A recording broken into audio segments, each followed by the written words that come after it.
নারীর রমণীয় শরীর, সাদা পাহাড়, শুভ্র উরু, আত্মদানের ভঙ্গিতে তুমি শুয়ে আছো এই উর্বরা পৃথিবী। আমার এ চাষারে দেহ তোমাকে গভীরভাবে কর্ষণ করছে, যাতে মাটির গহন থেকে লাফিয়ে উঠতে পারে শিশু।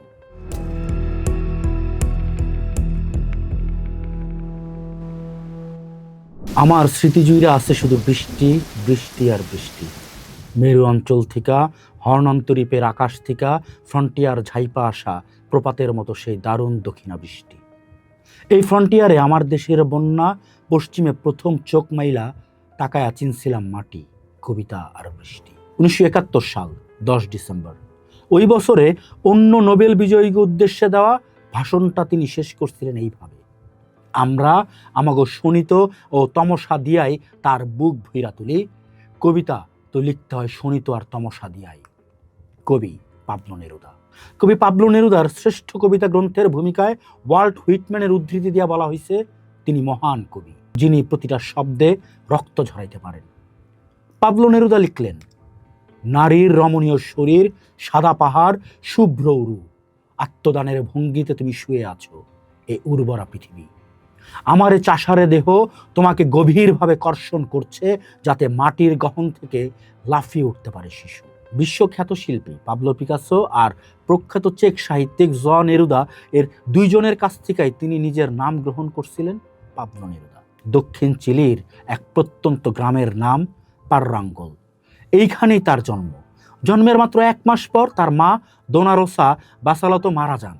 মাতৃহারা এই শিশু সন্তানরে নিয়া তার বাবা রেলের ইঞ্জিল চালক ডন হোসে দেল কারমেন রয়েসে মোরালেসা আরেকটা জীর্ণ গ্রাম তেমুকাতে চলে আসেন। এই গ্রামে থাকাকালীন দরিদ্র পরিবারের সন্তান পাবলো নেরুদা শৈশবকালে তার জীবনের অভিজ্ঞতা কবিতায় লিখতেছিলেন এমনে: আমি বাস করছি তেমুকো, আর আমার থাকার ঘরের বাতায়ন পথে, দু চোখ মিলে দেখি আমি কাদা আর কাদা, আর এই কর্দমাক্ত পথে চলে যেত কাঠের আচ্ছাদনে আবৃত ঠেলাগাড়িগুলো। কি তাদের আর্তনাদ, এক ভয়াবহ যন্ত্রণা যেন তাদের। শৈশব মনে জায়গা উঠে মানুষের কষ্টের আওয়াজ এই কবিতায়। কাদা পথে ঠেলা গাড়িওয়ালারা কত কষ্ট করে ঠেলা নিয়ে যায় গাড়ি। কবি পাবলো নেরুদার শৈশব মনে এই ছবি ধরা পড়ে। তিনি লিখছিলেন, এমন কিছু কি আছে দুনিয়ায়, দাঁড়িয়ে বৃষ্টিতে ভিজতে থাকা ট্রেনের চাই যা বিষণ্ণতর? আমায় বলো, গোলাপ কি নগ্ন, নাকি ওইটাই তার একমাত্র পোশাক? অরণ্যের হলুদ রং কি গত বছরেরটাই?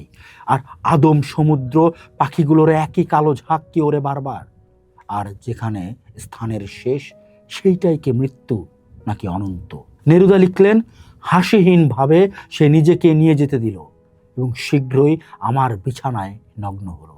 তার কোমর খুবই সরু, তার পূর্ণ নিতম্ব, তার স্তনের উপর উপচে পড়া কাপগুলো তাকে দক্ষিণ ভারতের 1000 বছরের পুরনো ভাস্কর্যের মতো করে তুলেছিল।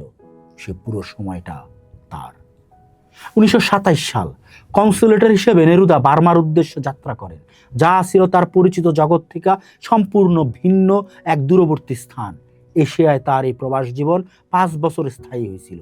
রেঙ্গুনে 2 বছর কাটানোর পর তিনি আধুনিক শ্রীলঙ্কা আর জাভাতে কনসুলেটর হিসাবে নিযুক্ত হন। এশিয়ায় নেরুদার মানসিক অবস্থার সবচেয়ে নির্ভরযোগ্য উৎস হইল আর্জেন্টিনার সমালোচক হেক্টর ইয়ান্দিকে লেখা তার কিছু চিঠি। ইয়ান্দি 20 লাভ পোয়েমের প্রশংসা করছিলেন। দূর দেশে নির্বাসন গ্রহণ করা নেরুদার লেগে একটা সাহসী পদক্ষেপ আসিল। তিনি তখন সবেমাত্র প্রাপ্তবয়স্ক। এই অভিজ্ঞতা তার পরিবার আর বন্ধুকে কাছে স্বীকার করার চেয়ে অনেক বেশি মর্মান্তিক ছিল।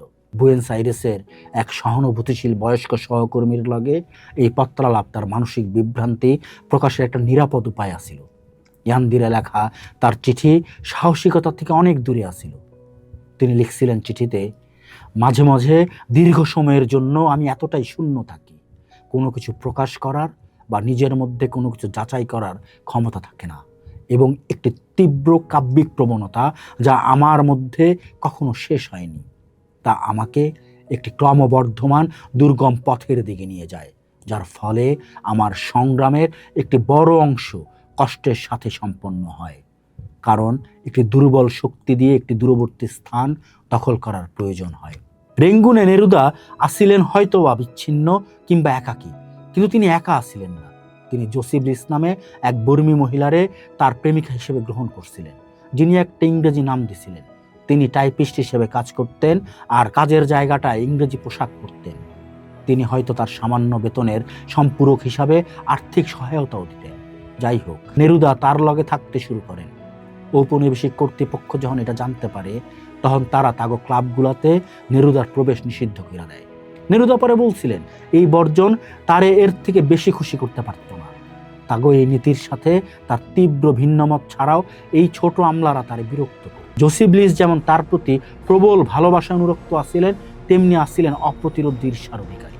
1973 সাল, নেরুদার মৃত্যুর কিছুক্ষণ আগে সম্পূর্ণ করা তার স্মৃতিকথায় লিখতেছিলেন, কখনো কখনো একটি আলো আমাকে জাগিয়ে তুলত। মশারির ওপারে একটি ভূত নড়াচড়া করছে। ওটা ছিল জোসি। পাতলা সাদা পোশাকে তার লম্বা ধারালো ছুরি ঘোরাচ্ছে। ওটা সেই আমার বিছানার চারপাশে ঘন্টার পর ঘন্টা হেঁটে বেড়াতো, আমাকে মেরে ফেলার সিদ্ধান্ত নিতে না পেরে।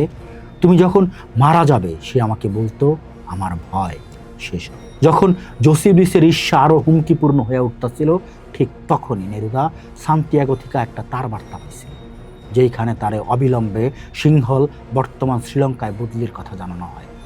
তিনি তার এই ভয়ঙ্কর প্রেমিকার হাত থেকে বাঁচতে রাইতের অন্ধকারে পালায়া যান এবং সিংহল যাওয়ার পথে জাহাজে বৈশা তার উদ্দেশ্য করে একটা বিদায়ী কবিতা লিখেন, দ্য উইডার্স ট্যাঙ্গো। রেসিডেন্স অন আর্থের প্রথম খণ্ডের সবচেয়ে পরিচিত কবিতা, যা প্রয়োজনের কারণে তীব্র হওয়া ক্ষতির যন্ত্রণায় একটা সরল প্রকাশ আছে। কবিতার পরিত্যক্ত প্রেমিকার বিরক্তি কল্পনা করছেন। তিনি লিখছেন, ওহ মালিকনা, এতক্ষণে তুমি চিঠিটা নিশ্চয়ই পেয়ে গেছো। এতক্ষণে তুমি রাগে কেঁদেছ। এতক্ষণে তুমি একা একা তোমার সন্ধ্যার চা পান করেছ। আমার পুরনো জুতোগুলোর দিকে তাকিয়ে, যা এখন চিরতরে খালি। আজ 3 দিন হয়ে গেল। আমার প্রিয়তম বন্ধু কমরেড সালভাদোর আয়েন্দে তার স্বদেশবাসীর চক্রান্তে নিহত হয়েছে। আমার এই অনুস্মৃতি দ্রুত শেষ করার জন্য আমি লিখে চলেছি। আয়েন্দেকে হত্যার খবর সমগ্র বিশ্বের কাছে গোপন রেখে তার অমর দেহকে গোপনে সমাহিত করার সময় একমাত্র তার পত্নী ছাড়া আর কাউকেই সেদিন কাছে থাকতে দেওয়া হয়নি। নির্লজ্জ শয়তান হত্যাকারীরা প্রচার করতে লাগলো আয়েন্দে যে আত্মহত্যা করেছেন তার সব প্রমাণই নাকি তাদের কাছে আছে। এমন একটি চমৎকার মুহূর্তকে কি ফ্যাসিস্ট দস্যুরা হাতছাড়া করতে পারে? মেশিন গানের এক ঝাঁক গুলি তার দেহকে ছিন্ন ভিন্ন করে দিল। মহিমান্বিত এই শব্দের সর্বাঙ্গে ছিল বুলেটের চিহ্ন, যে বুলেট বেরিয়ে এসেছিল চিলির সেনাবাহিনীর মেশিন গানের নল থেকে। চিলির সেনাবাহিনী বিদেশি প্রভুদের খুশি করতে তাদের আরো একবার প্রতারিত করল। অনুশ্রুতিতে এইটাই আসিল নেরুদার লেখা শেষ কথা। 23 সেপ্টেম্বর 1973 সান্তিয়াগোর সান্তা মারিয়া হাসপাতালে মারা যান শতাব্দীর শ্রেষ্ঠতম এই কবি। কিন্তু তার মৃত্যু সংবাদ আন্তর্জাতিক গণমাধ্যমে প্রকাশিত হয়েছিল 12 তারিখে। 11 সেপ্টেম্বরের সেনা অভ্যুত্থানে আয়েন্দের ঘনিষ্ঠ জনগণের মধ্যে নিহত হয়েছেন পাবলো নেরুদা। তার স্ত্রী উরুটিয়া মাতিলদে লিখতেছেন, তিনি সারা দিন টেলিফোনে জবাব দিচ্ছেন। জার্মানি, স্পেন, ফ্রান্স, বিভিন্ন স্থান থেকে বন্ধু শুভানুধ্যায়ী প্রশ্নের জবাবে বলছেন, পাবলো এখনো মরেনি, পাবলো বেঁচে আছে। 13 সেপ্টেম্বর বিকালবেলায় নেরুদার শরীর একটু গরম হয়ে ওঠে, জ্বর আসছে। মাতিলদে সান্তিয়াগোর একজন ডাক্তারে ফোন করলে তিনি একটা ইঞ্জেকশনের নাম বলেন আর বড্ড সরলভাবে কইতে থাকেন, দেশে যাই ঘটছে তা পাবলোরে জানানোর দরকার নাই, তাতে পাবলো দুশ্চিন্তাগ্রস্ত হয়ে পড়লে ক্ষতি হইব। কিন্তু পাবলোর সামনেই তো আসছিল টেলিভিশন, সব দেখতেছেন, জানতেছেন। 14 সেপ্টেম্বরে অবস্থার কিছুটা উন্নতি হয়েছিল। স্ত্রীরা ডাকলেন নেরুদা, কাগজ কলম আনতে কইলেন। হুড়াহুড়ি কইরা কাগজ কলম নিয়ে ডিকটেশন নিতে বৈশা গেলেন মাতিলদে। নেরুদা তার স্মৃতিকথার শেষ অধ্যায় বইলা যেতেছেন। 18 সেপ্টেম্বর চিলি স্বাধীনতা দিবস। বিকালের দিকে নেরুদার জ্বর বাড়তে শুরু করে। মাতিলদে হাসপাতালে ফোন করলে তারে বলা হয় পরদিন অ্যাম্বুলেন্স পাঠানো হইব। তাগো নিবাস ইসলা নেগ্রা থেকে সান্তা মারিয়া ক্লিনিক 2 ঘন্টার পথ।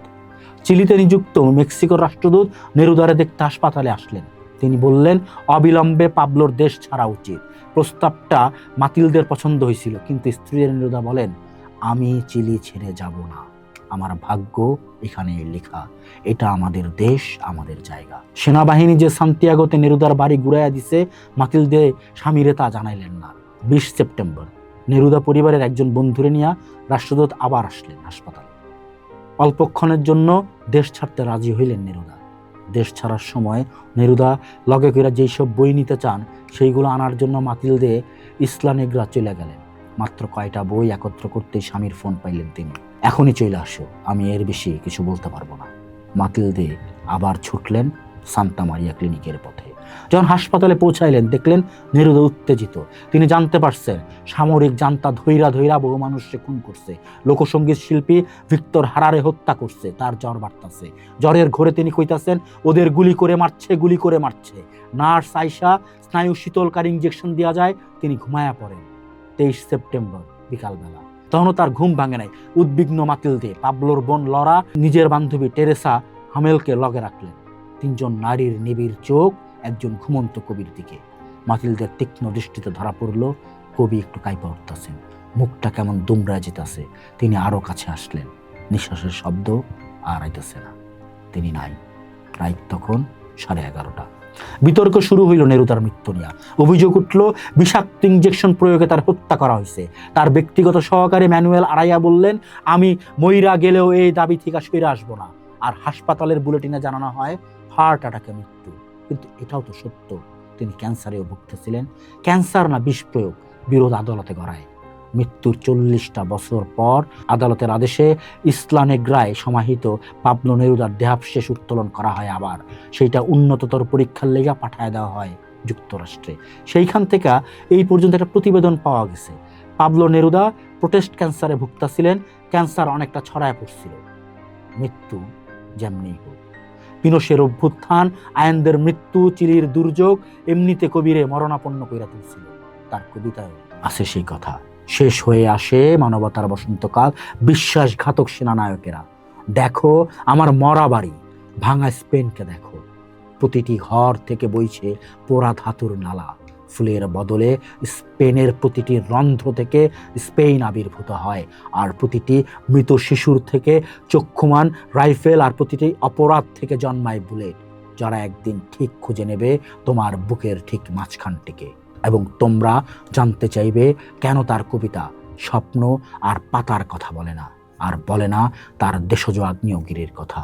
এসো আর রাস্তাগুলোয় রক্ত গড়ায় দেখো, এসো আর দেখো রাস্তায় রক্ত গড়ায়, এসো আর দেখো রক্ত।